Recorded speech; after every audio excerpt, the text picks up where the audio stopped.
क्षयतु मे पापं ज्योति नमोस्तुते शुभं करोतु कल्याणं आरोग्यं सुख संपदा द्वेषबुद्धि विनाशाय आत्मज्योति नमोस्तुते आस्तुते गुरुर्ज्योति नमोस्तुते गुरुर्ज्योति नमोस्तुते।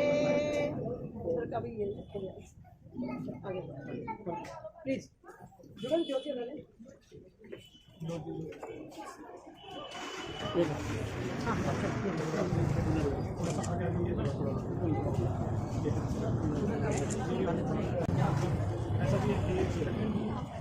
मेरे हाथ लगा ले। तो मेरे जितने भी सदस्य यहाँ बैठे हैं वो साधन की स्थिति में एक बार खड़े हो जाएंगे। हम वंदे मातरम करेंगे पूरी टीम। वंदे मातरम वंदे मातरम सुजलाम सुफलाम मलयज शीतलाम शस्य श्यामलाम मातरम वंदे मातरम शुभ्रज्योत्स्ना पुलकितयामिनी पुल्लकुसुमित ध्रुवदलशोभिनी सुहासिनी सुमधुरभाषिणी।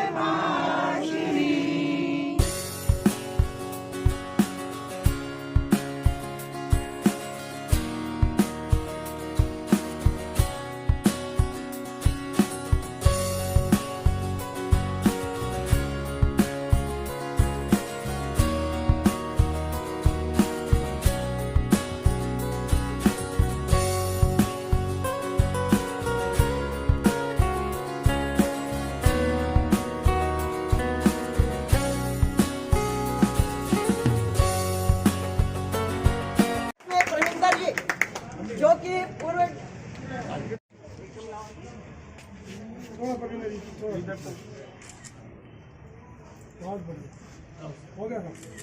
मैं आमंत्रित करती हूँ डिप्टी सीएमओ डॉक्टर अनुज गर्ग जी को। इनकी कुशलता के अंदर कोई भी प्रश्न नहीं उठा सकता। ये ऐसे परिवार से भी हैं, इनको आधी रात भी यदि आप कोई फोन करेंगे तो तुरंत सर्दी गर्मी आंधी बारिश की परवाह ना करते हुए तुरंत पहुंचते हैं। ऐसे संस्कारों में पले हुए भले डॉक्टर साहब भी हैं, लेकिन इनसे मेरा बहुत ज्यादा घनिष्ठ परिचय नहीं है, इनसे काफी अच्छा परिचय है। तो आपको मैं बताती हूँ, दोनों डॉक्टर्स को टिप्स पर दवाइयाँ याद हैं किसको कौन सी दवाई किस बीमारी के लिए लेनी है। हम कभी भी सलाह ले सकते हैं। और सबसे बड़ा आप यहाँ आए दोनों डॉक्टर्स तो होंगे तो बहुत अच्छा लगा। आप लोगों को काम करते हैं। अब मैं प्रविंदर जी से और या लक्करवाल जी से निवेदन करती हूँ और कालरा जी आप आए, डॉक्टर अनुज जी का अंग वस्त्र पहनाकर और गमला देकर इनका स्वागत करें। अग्रवाल जी आप इधर आ जाए, जैसे कि आपको पता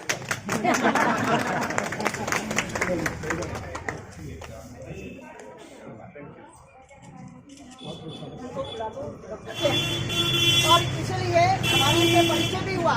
अभी भी इनके पास कुछ पेशेंट आए, बहुत अच्छा इन्होंने प्रेस्क्रिप्शन भी लिख के दी।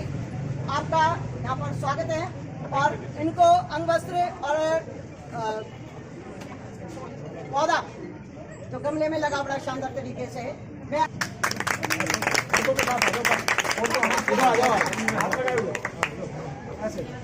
अब मैं आमंत्रित करती हूँ डॉक्टर सुमन जी यादव।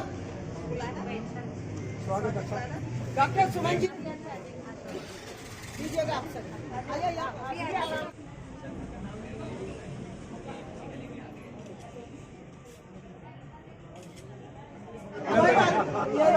ये भाई सदृश हम भी कर सकते, कोई दिक्कत नहीं। कुछ देर के लिए मैं आके बताइए। गमला तो दो यार, ये गमला दो। भाई मैं आ रहा हूँ।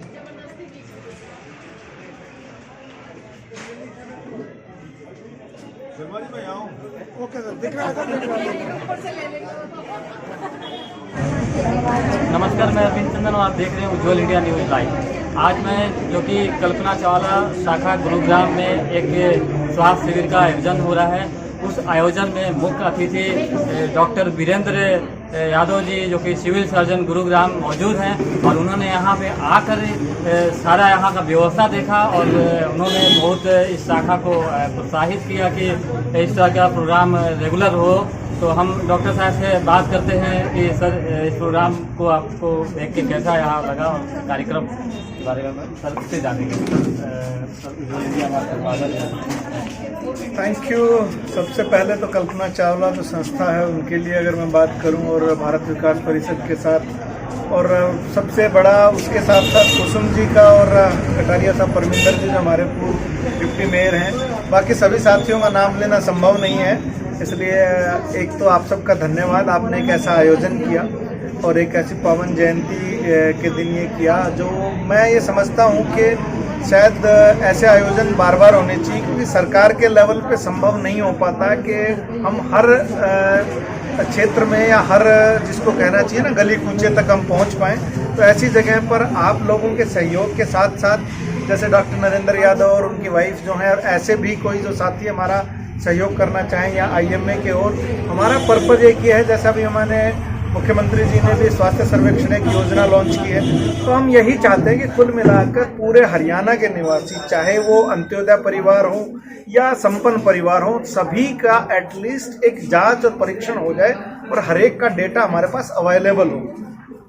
भगवान ना करे कभी किसी को कोई दिक्कत हो और आपको जाना पड़े, तो उस वक्त अगर आपकी TPP ID बनी हुई है और अगर हमने आपका सर्वेक्षण करके आपका रिकॉर्ड उसमें चढ़ा रखा है, ब्लड शुगर है, हाइपरटेंशन है, ऐसी कोई भी है, कैंसर या ऐसी कोई बीमारी जो रिकॉर्ड में आपके है, और उस वक्त आप अस्पताल में जाते हैं, तो बहुत सारी जांच से आप बच सकते हैं। ना केवल आपका खर्चा, सरकार का खर्चा और आपका समय और बेशकीमती मूल्य जो समय है ना, जिसमें टाइम वेस्ट होता है डायग्नोसिस में, वो सब चीज़ें संभवतः नहीं होगी। बहुत अच्छा इंतजाम है और कुछ चीज़ें कुसुम जी ने कहा था कि जी हमें बताना या कम और अच्छा क्या कर सकते हैं। मैं ये चाहूँगा कि भारत विकास परिषद इसको लगातार एक कैंपेन मोड पे करे, 15 दिन में, पखवाड़े में या महीने में एक बार कोई ऐसा आप बीड़ा उठाएं, आप करें। और ऐसा जिस दिन कोई ऐसी जयंती के दिन जब आप कोई आयोजन करते हैं, तो मैं आप सभी साथियों से और खास करके जो हमारे आम सामने खड़े, मैं सभी से पूछना चाह रहा हूँ और मैं अपनी टीम से कहना चाहूँगा, क्या हमने एटलीस्ट एक काम तो करना चाहिए था परमिंदर साहब, सबसे हमने आई डोनेशन की प्लेस यहाँ लेनी, बहुत कर लेंगे हम सब आई डोनेशन, ये काम तो हम कर ही सकते हैं। बाकी अंगदान के लिए भी मैं प्रेरित करने के लिए आपको कह ही रहा हूँ, सीधी सीधी बात। लेकिन जिसको कहना चाहिए ना, आंख वाली बात तो आप समझते हैं, नेत्रदान तो हम सबने जान रखा है। तो एटलीस्ट मैं अब भी चाहूंगा और मेरी टीम की समय कोशिश करूं, और आप भविष्य में ना केवल कोई ऐसा मेडिकल कैंप हो, कोई अन्य भी आपका सामाजिक कैंप हो ना जी, वहां पर भी आप एक इंश्योर करें। आप अपने किसी डाटा एंट्री ऑपरेटर को या जिसको कंप्यूटर का या किसी को रिकॉर्ड कीपिंग का ज्ञान हो, उनसे आप इस मामले में बात करें और कोशिश ये करें कि एक अंगदान में, एटलीस्ट नेत्रदान में जरूर सहयोग दें। और मैं एक बात आपको कहना चाहूँगा, दूसरा साथ में ब्लड बैंक के भी साथ में भी कहूँगा, रक्तदान में भी सहयोग करें। और पहली बार गुड़गांव ने एक साल में सरकारी हॉस्पिटल में हमने सारी सुविधाएं कंपोनेंट की तो उपलब्ध कराई भी हैं, और 5000 यूनिट इस साल हमने लोगों को ऑलमोस्ट फ्री ऑफ कॉस्ट दी है। बहुत बड़ी बात। तो यानी प्रतिदिन आप मान के चलें कि हमने लोगों को 15 के करीब यूनिट फ्री ऑफ कॉस्ट प्रतिदिन हम दे रहे हैं लोगों को। तो लेकिन वो जब एक शुरू हो जाती है तो डिमांड बढ़ती जाती है। तो मैं चाहूँगा कि ऐसे जब भी आप कोई आयोजन करें तो खास करके इन दोनों दान में जो है, रक्तदान और नेत्रदान में सहयोग करें। और एक बार फिर मुबारक आपकी सारी संस्था को। और मैंने एक रिक्वेस्ट आपसे करी है कि हम आपके साथ हमेशा अवेलेबल हैं, उपलब्ध हैं, जब भी आप चाहें, दिन रात। और जितने लोग, मैं कोई ऑन एयर या पब्लिक के सामने अपनी तारीफ या अपने डिपार्टमेंट की तारीफ के लिए नहीं कर रहा हूँ। शायद गुड़गांव में कोई इंसान या कोई भी व्यक्ति ये क्लेम नहीं कर सकता कि हमने फ़ोन नहीं उठाया या उसको रिस्पॉन्ड बैक नहीं किया हो। तो हम आपके पास हमेशा उपलब्ध हैं और आप जब भी चाहेंगे हम आपका सहयोग करने के लिए तैयार हैं। और आप हमेशा एक नियम बना लें इस बात को कि ये दोनों चीज़ों के साथ साथ मंथली या कोई एक रोस्टर और बनाए कि मैं चाहूँगा एटलीस्ट साल में मिनिमम 5 से 6 तो कैंप आप ऐसे रखें जहाँ ये काम कर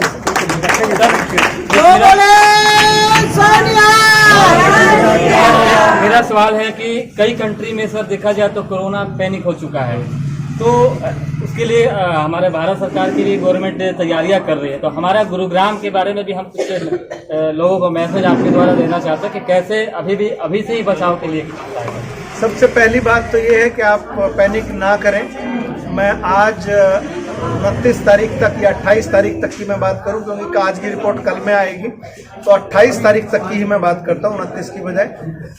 हमारे पास आज तक 50 केस भी इस महीने में नहीं आए हैं, तो यानी प्रतिदिन 2 केस भी नहीं है, तो पैनिक सिचुएशन नहीं है, नंबर 1। नंबर 2 बात, सरकार ने हिदायतें दी हैं और हमने भी हिदायतें दी हैं, कल हमने मॉक ड्रिल भी की है। तो फॉर्मूला तो वही है, वैक्सीन लगवाएं, हाथ धोएं, सोशल डिस्टेंसिंग की पालना करें, और सबसे बड़ी चीज़ शायद एक बार दोबारा से हमें कुछ टाइम के लिए उसको अपनाना पड़ेगा, मास्क का प्रयोग करें, भीड़ भाड़ वाली जगह से बचें।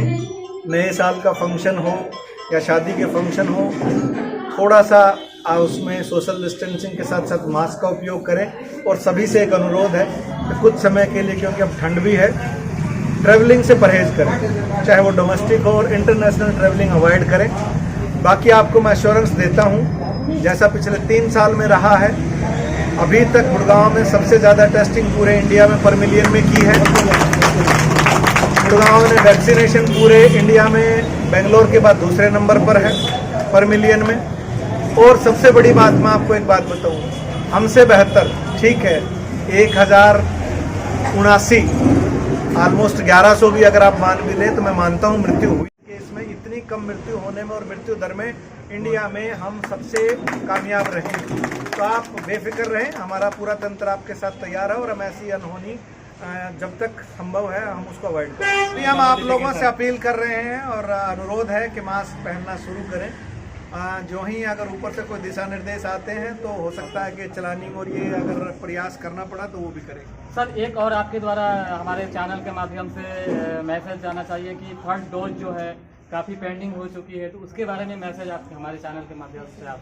मैं आपको बिल्कुल कहूँगा कि सभी लोग अपनी बूस्टर डोज लगवाएं और अपने नज़दीकी स्वास्थ्य केंद्र पर जाएं। और जो भी वैक्सीन आपको, इवन अगर कोविशील्ड अवेलेबल नहीं है, उसके अल्टरनेटिव पे आपको बताई जा रही है, कृपया उसका प्रयोग करें। ये दिशा निर्देशों के अनुसार ही आपको वैक्सीन दी जा रही है। आज चूँकि आपने ये सफलपूर्वक आपने एक बहुत बड़ा प्रोग्राम अपना आयोजन किया, काफ़ी प्रोग्राम का करने का कैसे आपका लगा आपने? सर्वप्रथम तो आपको नमस्कार। आपके चैनल से मैं ये बताना चाहूँगी कि इस तरह के यदि हम कैंप आयोजित करते हैं और वो भी निःशुल्क, तो इससे क्या, जितने भी हमारे रोगी आएंगे, स्वस्थ व्यक्ति होगा तो स्वस्थ भारत का निर्माण होगा, और भारत का निर्माण होगा तो स्वस्थ राष्ट्र सामने आएगा। यदि हम रोगी रहें तो एक स्वस्थ राष्ट्र की जो संरचना की संकल्पना है वो हमारे माननीय प्रधानमंत्री जी के द्वारा जो की गई है वो निष्फल हो जाएगी। और ऐसे विलक्षण प्रतिभा धनी जो हमारे साथ डॉक्टर्स हैं, यदि इनका हम मार्गदर्शन लेते रहेंगे तो सच में ही इस तरह के शिविर, जिसको हम चिकित्सा शिविर कहेंगे या स्वास्थ्य शिविर कहते हैं, इससे हमें मार्गदर्शन मिलता है। अब आपने देखा होगा, सुबह से आप आए हैं, सैकड़ों की संख्या में यहाँ लोग आए, किसी को कोई बीमारी की, वो संतुष्ट होकर यहाँ गए। आप बताइए, समाज गली मोहल्ले में यदि हमने इस तरह का आयोजन नहीं किया तो लोग जागरूक कैसे होंगे स्वास्थ्य के प्रति। आज मैंने व्यक्तिगत रूप से मेरी टीम के माध्यम से सबको ये जागरूक किया कि अपने स्वास्थ्य की यदि कहीं भी गड़बड़ का जांच करवाइए। उनमें से कईयों को अच्छा लगा कि हमें तो ये पता ही नहीं था हमारे अंदर ये बीमारी है, और वो यहाँ से संतुष्ट होके गए। तो आप ये बताइए, स्वस्थ भारत की संरचना में किसका योगदान रहेगा? सबका रहेगा। तो हम तो चाहते हैं स्वस्थ भारत, समृद्ध भारत और स्वस्थ गाँव ऐसा बनेगा तो पूरे देश में हमारी चर्चा भी रही। और भारतीय विकास परिषद का सेवा का एक प्रकल्प है, उस सेवा के प्रकल्प के दौरान हमने ये अपना कर्तव्य निर्वहन किया है। और हम चाहते हैं कि भारतीय विकास परिषद जो इतने नेक कार्य करती है, सामाजिक संस्था है, कैसे हम कार्य करें। और मैं डॉक्टर साहब को आश्वासन दिलाती हूँ। मैं सबसे पहले अपना बताती हूँ, मैंने नेत्रदान किया हुआ और अंगदान का भी मैंने पेपर भरा हुआ। तो मुझे लगता है मेरे ये साथी प्रेरणा मुझसे भी जरूर लेंगे। तो इस तरह का यदि हम सेवा निहार काम करेंगे तो क्यों नहीं मेरा समाज स्वस्थ होगा। आज कितना रजिस्ट्रेशन हो चुके हैं अभी तक? 100 से ऊपर हो चुके हैं जी। हाँ जी। और हम तो अभी हमारा कैंप लगना है, चलेगा और रजिस्ट्रेशन हो गए। आपको समय कम पड़ जाएगा, मेरे व्यक्ति यहाँ पर कम नहीं पड़ेंगे। ये जितने भी भाई बंधु यहाँ पर खड़े हुए हैं, ये सबका सराहनीय योगदान है। चाहे परमिंदर जी हो, मेरी शाखा के सदस्य हो, चाहे जुगल जी हो या अन्य अभी वो हमारे क्षेत्र में आया, इस कैंप की भी शोभा है, हमारी भी शोभा है, हमारे क्षेत्र की भी शोभा है। मैं और कहना चाहता हूँ, डॉक्टर साहब ने जैसा तो मेरा मानना है डॉक्टर साहब ने मार्गदर्शन किया है, मैं उसका मैं और मेरी टीम हम सब लोग भारत विकास परिषद के साथ मिलकर इसका प्रचार करेंगे। जीवन के बाद भी मेरी आँखें इस संसार को देखें, ये भाव लोगों में जागृत करने के बाद है। इस तरह से काम करता है, इमारत बना कर जाता है। लेकिन मेरे बाद किसी मकान गौशाला या धर्मशाला निर्माण करके जाता है, मेरे बाद वहाँ में ठहरे तो ठीक रहूँ। रहने का केवल समाज में जैसा महात्मा गांधी उनका शरीर नहीं है, उनका नाम है। मेरा मानना जैसे कि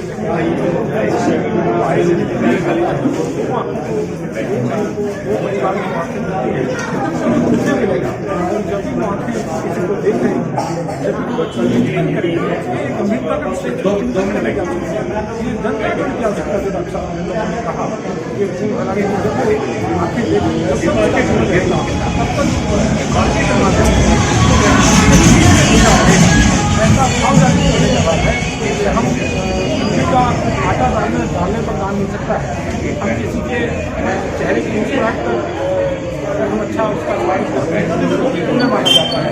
उसी तरह यदि आँख देते हैं मेरे खाने के बाद आँख उधर अगर मैं उसको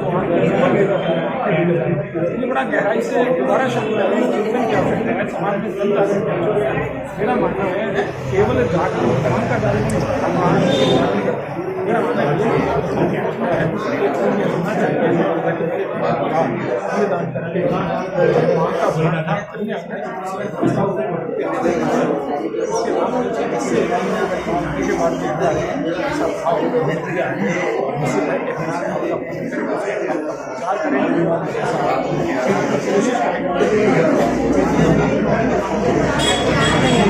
आप दोनों